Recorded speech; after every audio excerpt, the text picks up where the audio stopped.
Hello friends and students, vision classes में आपका फिर से स्वागत है। हम पढ़ रहे थे क्लास 12 का चैप्टर नंबर फर्स्ट विद्युत क्षेत्र। कल हमने तीन क्वेश्चन कर लिए थे न्यूमेरिकल, एक न्यूमेरिकल और रह गया था, उसको आज देख लेते हैं हम। न्यूमेरिकल है, एक कप जल 250 ग्राम में कितनी मात्रा में धनावेश या ऋणावेश होते हैं। अब इस क्वेश्चन को समझने के लिए आपको केमिस्ट्री की नॉलेज होना चाहिए। नहीं है तो भी कोई दिक्कत नहीं है, मैं एक्सप्लेन कर रहा हूँ, कोई टेंशन वाली बात नहीं है। और केमिस्ट्री वाले इस वीडियो को लाइक जरूर कर दें, क्योंकि आपका छोटा सा काम मैं खुद कर रहा हूँ। ओके ठीक, तो बात करते हैं अपन 250 ग्राम जल की। अब जल को अपन देखें तो ये क्वेश्चन अपने दो पार्ट में होगा। कैसे, कितना जल है? 250 ग्राम जल। तो सबसे पहले अपन को ये ज्ञात करना पड़ेगा कि 250 ग्राम जल में H2O के अणु कितने हैं। जब अपने पास H2O के अणु पता लग जाएंगे तो अपन को पता करना पड़ेगा कि उसके अंदर इलेक्ट्रॉनों की संख्या या प्रोटॉनों की संख्या कितनी है। ये ज्ञात होने के बाद हम उसको इलेक्ट्रॉन की आवेश से गुणा करके धनावेश या ऋणावेश का मान निकाल लेंगे। अब H2O के अणु की बात करें तो इसमें होता है ऑक्सीजन। तो ये नाभिक, ये पहला और ये दूसरा चक्कर। ठीक, हाइड्रोजन की बात करें तो हाइड्रोजन में केवल एक और दो हाइड्रोजन होते हैं। तो ये ऑक्सीजन में क्या होता है? 2 इलेक्ट्रॉन तो पहले वाले में और बचे हुए 6 इलेक्ट्रॉन बाह्य कक्षक में।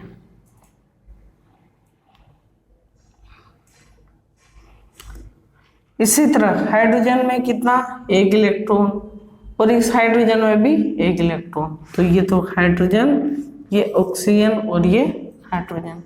अब इनके बीच सहसंयोजक बंध होता है। तो सहसंयोजक बंध की वजह से इसका इलेक्ट्रॉन इसके साथ भी रहता है और इसके साथ भी रहता है, और हाइड्रोजन का भी 1 इलेक्ट्रॉन इसके साथ भी होता है और इसके साथ भी होता है। इसी तरह इस हाइड्रोजन का भी इलेक्ट्रॉन ऑक्सीजन के साथ और ये वाला इलेक्ट्रॉन इस हाइड्रोजन के साथ बंधा हुआ रहेगा। इनके मध्य होता है सहसंयोजक बंध।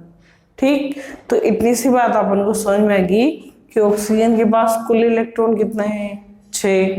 हाइड्रोजन के पास कितना है? 1।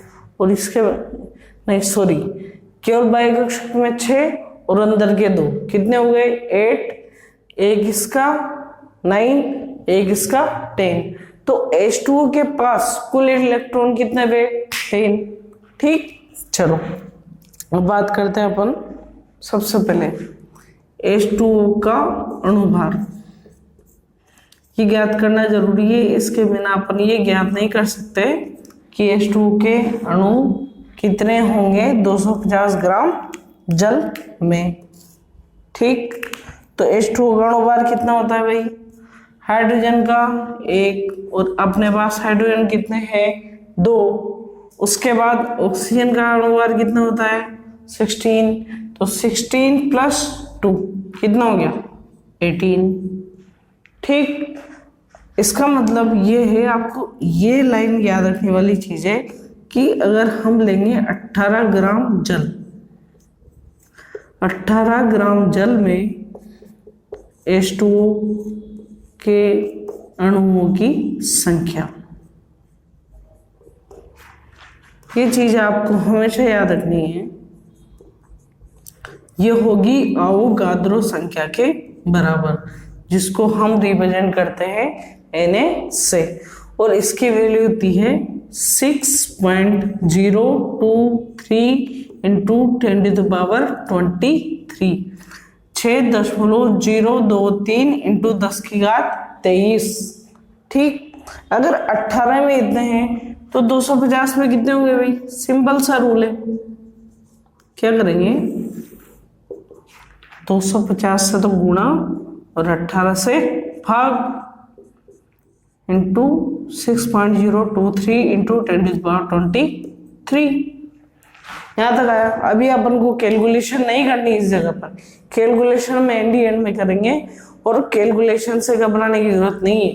कैलकुलेशन सिंपल तरीका है, बस डरना नहीं होता।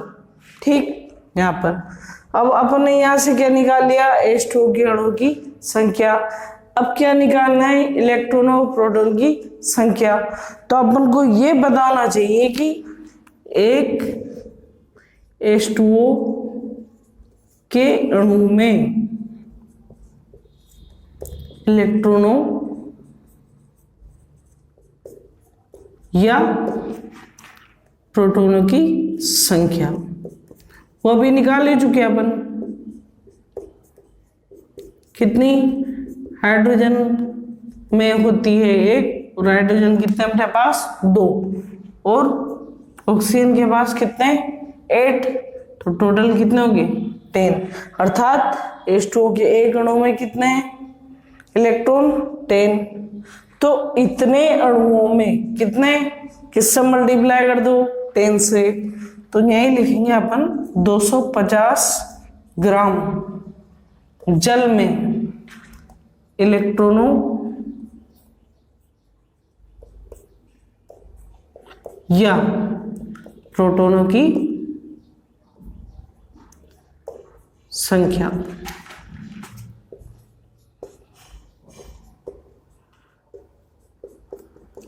क्या करो? इससे गुणा कर दो 10 को।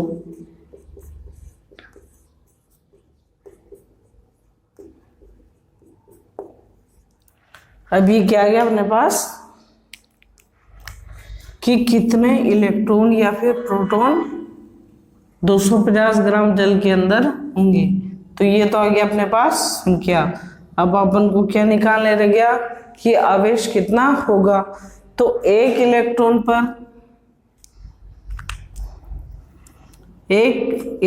पर आवेश कितना होगा भाई? अपन सबको पता है कितना होता है? 1.6 इंटू 10⁻⁻19 कूलम। ठीक, अतः 250 ग्राम जल में धनावेश या फिर ऋणावेश की मात्रा। तो अपने पास जितने इलेक्ट्रॉन और प्रोटॉन आए थे उसको किससे मल्टीप्लाई कर देंगे? उनके आवेश, एक इलेक्ट्रॉन के आवेश के मान से।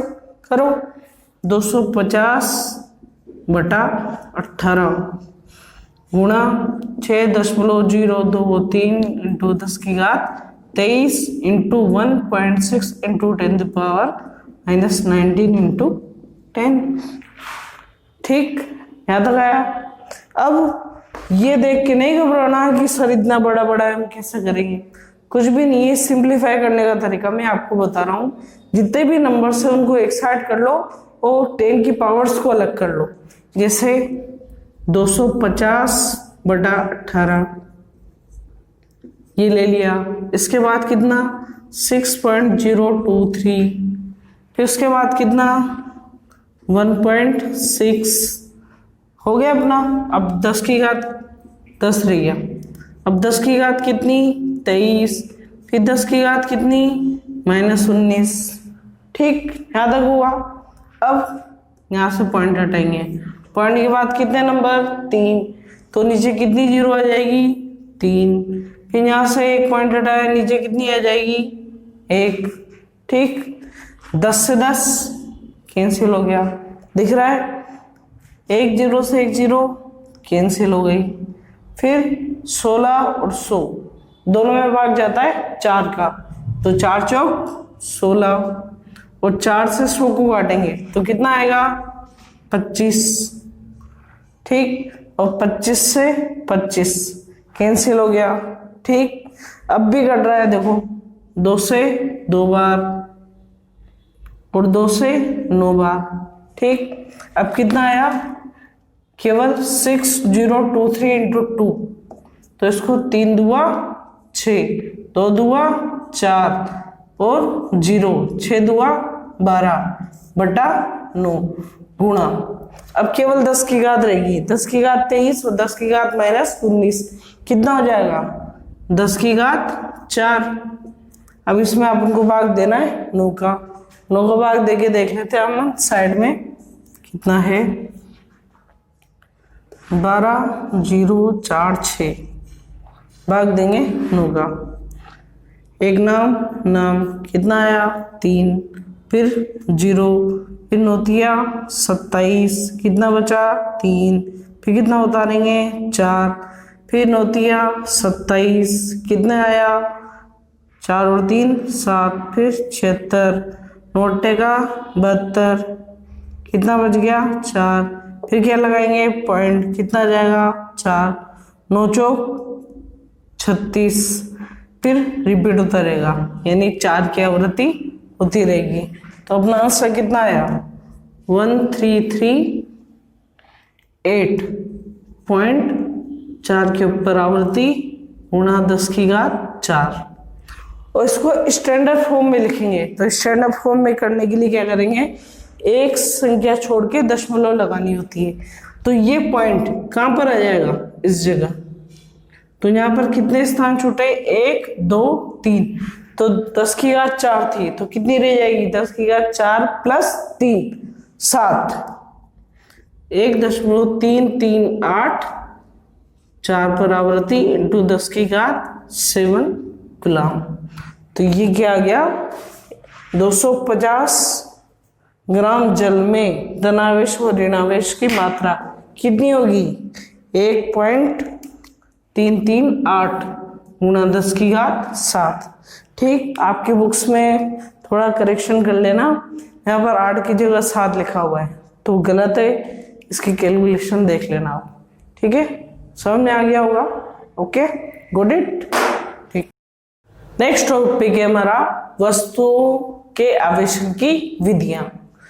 अब वस्तुओं के आवेशन की विधियां देखें तो वस्तुओं को आवेशित 3 तरीके से किया जाता है।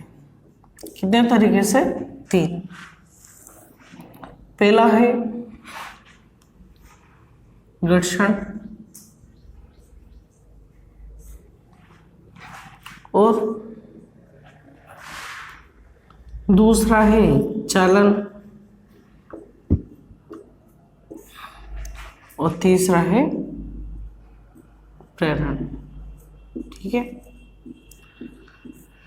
इसमें जो टॉपिक है घर्षण, इसको हम बहुत बार प्रैक्टिकल द्वारा पढ़ भी चुके हैं, लेकिन इसका मेन रीजन अभी तक अपन को पता नहीं लगा कि ऐसा होता क्यों है।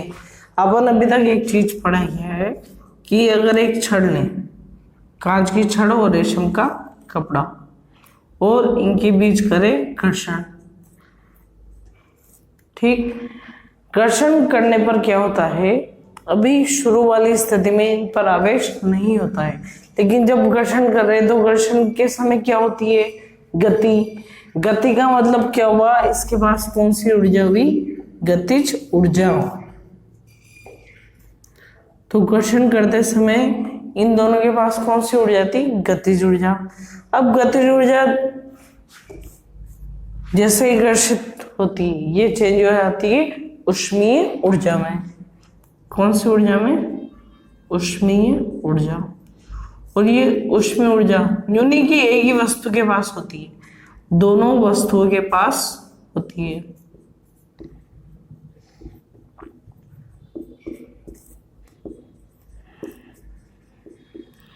अब दोनों वस्तुओं के पास है तो इस ऊर्जा को ग्रहण कौन करेगा, इस ऊर्जा को ग्रहण करेंगे उनके इलेक्ट्रॉन।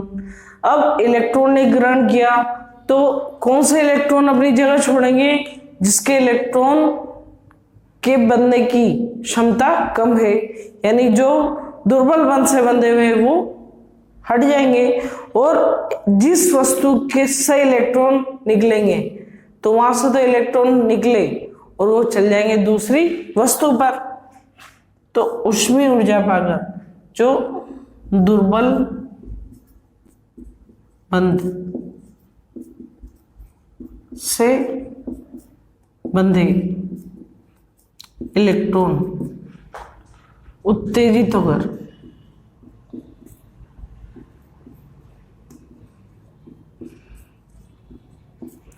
अपना स्थान छोड़कर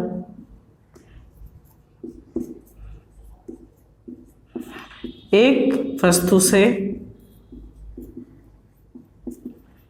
दूसरी वस्तु में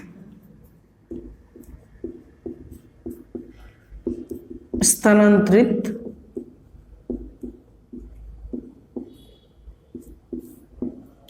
हो जाते हैं। अब स्थानांतरित होने से क्या हुआ, जिस वस्तु से उसने वो इलेक्ट्रॉन निकले तो वो वस्तु तो हो जाएगी धनावेशित। एक वस्तु धनावेशित होगी तथा दूसरी वस्तु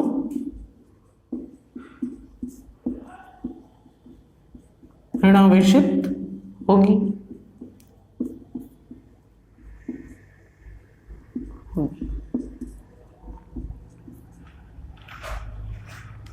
तो अपन ने क्या चीज देखी कि घर्षण यानी गतिज ऊर्जा देने पर वो चेंज हो जाती है, और चेंज पहले ऊष्मीय ऊर्जा में होगी। ऊष्मीय ऊर्जा से इलेक्ट्रॉन उस ऊर्जा को ग्रहण करेगा और इलेक्ट्रॉन अपनी जगह छोड़ेंगे, और एक वस्तु जहां से इलेक्ट्रॉन निकले वो तो जाएगी धनावेशित, और जिस वस्तु पे गए वो हो जाएगी ऋणावेशित। इस तरीके से घर्षण द्वारा क्या होता है, वस्तुएं आवेशित होती है। अब दूसरा टॉपिक है चालन। तो चालन को समझते हैं। चालन का मतलब आप सिंपल सी चीज आप खुद भी समझते हो, क्या होना चाहिए, इलेक्ट्रॉन इधर से उधर गति करनी चाहिए या कोई भी आवेश इधर से उधर गति करना चाहिए। तो चालन की बात करते हैं। अब चालन में क्या है भाई, अपन सबसे पहले एक वस्तु लेते हैं जो चालक है। अब इस चालक वस्तु को हम एक कुचालक स्टैंड पर रख देते हैं और इस पर आवेश होता है धनावेश।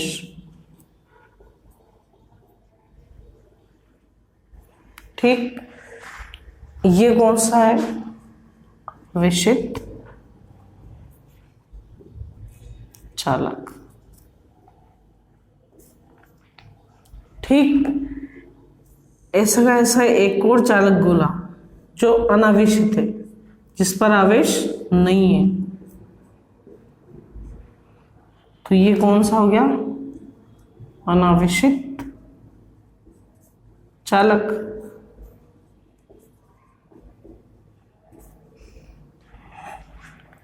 अब इन दोनों को क्या है, अपन संपर्क में लाते हैं। संपर्क में लाने पर क्या होगा कि इसकी जो बाह्य सतह पर जितने भी आवेश है वो थोड़ा बहुत किधर ट्रांसफर हो जाएगा, अनावेशित चालक को। ये अनावेशित चालक इसका कुछ आवेश अपनी तरफ ले लेगा। ये चीज डिपेंड करेगी कितना आवेश जा रहा है कितना नहीं जा रहा, ये दोनों के ऊपर डिपेंड करता है, कितना बड़ा है और कितना छोटा है। ठीक, तो अभी अपन मान लेते हैं बराबर बराबर है, तो इसका आधा आवेश किधर चल जाएगा, उधर।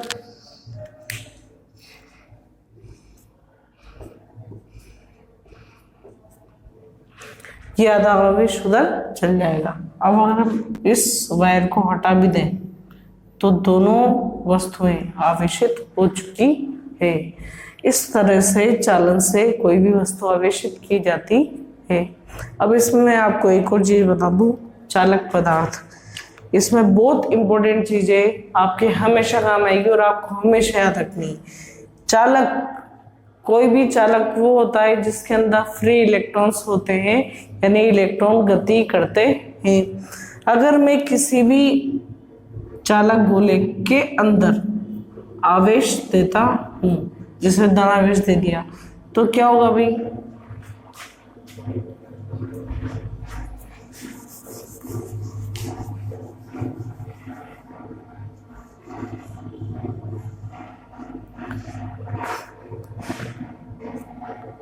किसी भी चालक गोले को मैंने धनावेश दिया तो ये धनावेश इसके अंदर नहीं रहेगा किसी भी स्थिति में। क्यों? क्योंकि ये सारा धन है।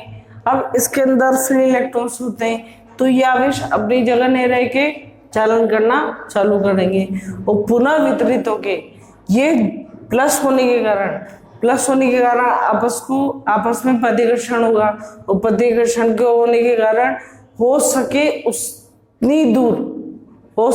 उतनी दूर जाने की कोशिश करेंगे, अर्थात ये सारे कहाँ पर आ जाएंगे, सतह पर, क्योंकि सबसे ज्यादा दूरी यहीं पर होगी। और एक और चीज, ये इस वस्तु को छोड़ नहीं सकते, इसलिए सतह पर रहेंगे, सतह से बाहर भी नहीं आ सकते।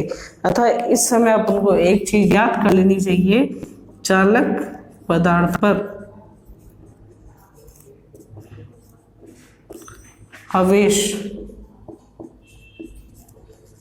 हमेशा सतह पर ही उपस्थित होगा, उसके अंदर नहीं। ठीक, ये तो किसकी हुई, चालक की बात। और अपन कुचालक की बात करें तो कुचालक के अंदर ये चीज नहीं होती, उसमें जहां पर आपको आवेश दिया जाएगा आवेश वहीं रहेगा, वो अपनी जगह से गति नहीं करेगा। और हम इसको थोड़ा सा मजाक में ले, सिंपल सी चीज क्या है कि आवेश वो है जो लोग अपने बच्चों को कंट्रोल में नहीं रख सकते, उनके बच्चे फटाफट भाग जाते हैं घर से, और ये वो इनको चुपचाप बैठ जाओ बेटा, चुपचाप बैठ जाओ। तो कुचालक तो ऐसे जिनके बच्चे किसमें रहते हैं, कंट्रोल में, शांति से बैठे रहो। और ये कि हाँ भाई मम्मी पापा के कंट्रोल में नहीं है, मम्मी पापा इधर उधर हुए, आवेश कहाँ भाग गया, बाहर खेलने, तो ये खेलने आ गए सारे, और ये खेलने नहीं जाते, ये चुपचाप बैठे रहते हैं, सिंसियर स्टूडेंट्स, और ये थोड़े उद्यमी टाइप। Okay, got it. तो ये तो क्या हो गया, चालन से। अब अपन बात करते हैं प्रेरण की।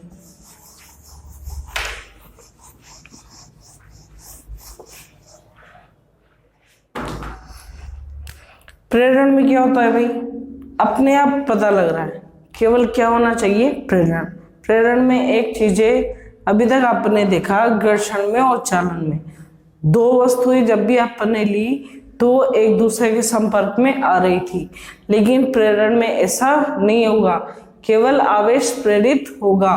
एक वस्तु से दूसरी वस्तु में आवेश प्रेरित होता है, कभी भी वस्तु इस संपर्क में नहीं आती है, वही क्या होता है, प्रेरण। जैसे एक वस्तु आवेशित है और दूसरी अनावेशित है, इसके ऊपर प्लस आवेश है और ये तो होगी आवेशित, होगी अनावेशित। ठीक, तो ये क्या करेगा, इसके अंदर जो इलेक्ट्रॉन्स होंगे उसको आकर्षित करेगा अपनी तरफ, तो इधर तो क्या गए इलेक्ट्रॉन्स, और जिन्होंने इधर जगह छोड़ी वहां पर क्या गए प्लस, जहां जगह छोड़ी, तो इसकी एक और ये तो जाएगी ऋणावेशित और ये हो जाएगी धनावेशित। ठीक, इस धनावेशित को क्या करेंगे, ग्राउंड करके अपन बाहर निकालेंगे, तो ये धनावेश किधर आ जाएगा, बाहर। फिर इस ग्राउंड को हटा दो, जैसे इस ग्राउंड को हटाएंगे तो ये धनावेश तो ग्राउंड के अंदर जा चुका होगा और यहाँ पर क्या रह जाएंगे, इलेक्ट्रॉन। ग्राउंड करने पर ये इलेक्ट्रॉन उधर क्यों नहीं गए? क्योंकि इन इलेक्ट्रॉन्स को इन धनावेश ने बांध रखा है, ये मूव नहीं कर सकते। वो धनावेश मूव करेंगे, उनको बांधे हुए कोई भी नहीं, ये तो ग्राउंड में चले गए। ग्राउंड होते ही वो नीचे चले गए, इलेक्ट्रॉन ये रह गए। अब इस आवेशित वस्तु को यहाँ से हटा दो तो ये इलेक्ट्रॉन वापस पुनर्वितरित हो गए, इस तरीके से आ जाएंगे। ये आप और अच्छे से एक्सप्लेन करें तो सतह पर इस तरह से प्रेरण द्वारा कोई भी वस्तु आवेशित होती है। ये तीनों टॉपिक आज एक्सप्लेन किए हैं, इनके नोट्स कल आप डिटेल में अपन रिपीट करेंगे और रिपीट करते हुए आप उन नोट्स को लिख लेना। इनके नोट्स की चिंता मत करो, ये केवल आज एक्सप्लेन किए, कल के लेक्चर में आपको उनके नोट्स मिल जाएंगे और अपन इसको रिपीट भी कर लेंगे। Okay, thank you.